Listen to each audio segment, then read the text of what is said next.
네, 이번에는 그 백핸드 클리어에 대해서 한번 설명을 드릴 텐데, 백핸드 클리어는 상당히 어려운 기술입니다. 물론 기술 자체는 어려움이 없으나 아직 그쪽에 대한 그 백핸드 방향에 대한 근력이 형성되기 어렵기 때문에 많은 동호인들께서 어느 정도 구력을 가지시기 전까지는 백핸드 클리어를 배우지 않는 것이 좋습니다.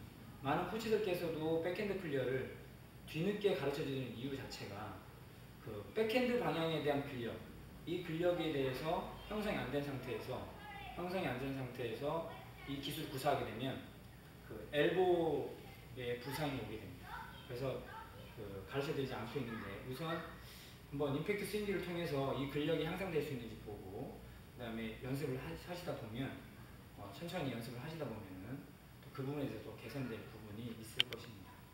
한번 클리어를 해보겠습니다. 우선 백핸드 클리어를 하실 때는 우리가 보통 백핸드 그립을 잡을 때 엄지를 이렇게 그 라켓의 넓은 면에 파지하게 되어 있는데, 백핸드 클리어는 여기에 파지하지 않고 준비 그립 상태로 잡든지 아니면 약간 옆쪽에 잡으셔야 라켓면이 틀어지지 않고 손목도 원활하게 쓸 수 있습니다. 엄지를 여기 넓은 면에 댄 상태에서 백핸드 클리어를 구사하시게 되면 라켓면이 틀어지게 돼서 이것을 바로잡기 위해서 손목을 더 비틀어야 되는 상황이 발생합니다. 그래서 가장 저는 권장하는 방법이 그냥 준비 그립 상태에서 백핸드 클리어를 치셔서 라켓의 면을 정확하게 잡을 수 있게끔 하시는 게 좋다고 생각합니다. 우선 그 연습을 하실 때는 기본적으로 발스텝도 같이 연습하셔야 하는데, 셔틀이 나오는 방향을 확인하신 다음에 오른쪽 팔을 세운 상태에서 그대로 왼쪽 가슴 방향으로 당겨줍니다. 이 상태에서 오른발은 사이드로 가시면서 그대로 팔을 들어서 라켓을 쳐주시면 되는데, 이때 중요한 부분이 뭐냐면 오버헤드 스트로크를 하듯이 이건 역시 반대쪽에서 똑같이 팔을 빼서 스윙을 해주셔야 됩니다. 이 스윙은 이렇게 하시면서 이 스윙은 이렇게 하시면 됩니다. 그래서 이렇게 스윙을 하시는 분들이 많이 있으신데, 이렇게 할 경우에 팔배근 쪽에 부상의 위험이 있습니다. 그래서 스윙은 그대로 빼주셔서 똑같이 이쪽 스윙과 마찬가지로 똑같이 빼주셔서 그대로 스윙을 해주면 됩니다. 이때 라켓을 치는 순간, 셔틀이 맞는 순간에만 힘을 주시고 그 다음에는 그대로 풀어주셔야 부상 방지가 될 수 있겠습니다.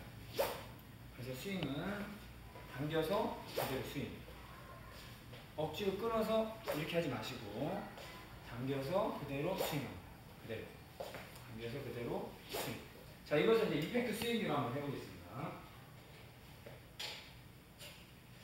임팩트 스윙기가 개인적으로 제가 좀 마음에 드는 부분이 사실 이 부분이 있습니다.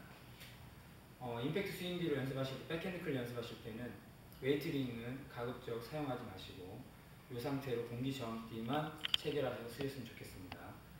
이 백핸드 방향의 근력은 이 근력과는 확연히 다르게 부족하기 때문에 웨이트링을 체결했을 경우에 부상 위험이 분명히 있습니다. 자, 그래서 이 상태에서 중력을 잡은 상태에서 그대로 공기 저항띠만 그냥 그대로 이 저항띠를 위로 그냥 올려보낸다는 느낌만 갖고 스윙을 하시면 편안하게 팔이 펴집니다.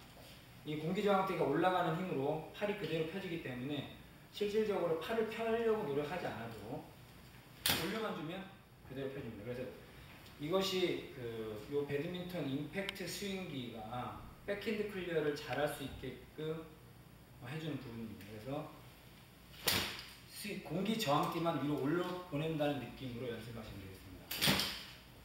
그러면 그대로 실질적으로 그 백핸드 클리어를 제대로 배우지 않는 분께 이 스윙기의 이 동작을 알려주고 해봤을 경우에 비거리가 꽤 많이 나오는 것을 볼 수 있었습니다. 그렇지만 보다 중요한 것은 어쨌든 정확한 동작을 연습을 하신 후에 백핸드 클리어를 구사하셔야 된다는 것입니다. 그래서 임팩트 스윙기로 연습을 하시는데, 이것은 한 번 하실 때 10번 정도만 하시면 좋겠습니다. 그래서 10회 정도 하시고 잠시 쉬었다가 그래서 한 2에서 3세트 정도. 그래서 근력 어느 정도 형성될 때까지는 이 운동은 서서히 하시는 게 좋고, 나중에 10번, 20번 했을 때도 이 몸에 전혀 무리가 없다 하면 그러면 세트 수를 늘리시든지 아니면 한 세트의 횟수를 늘리셔서 점진적으로 근력을 발달시키면 되겠습니다.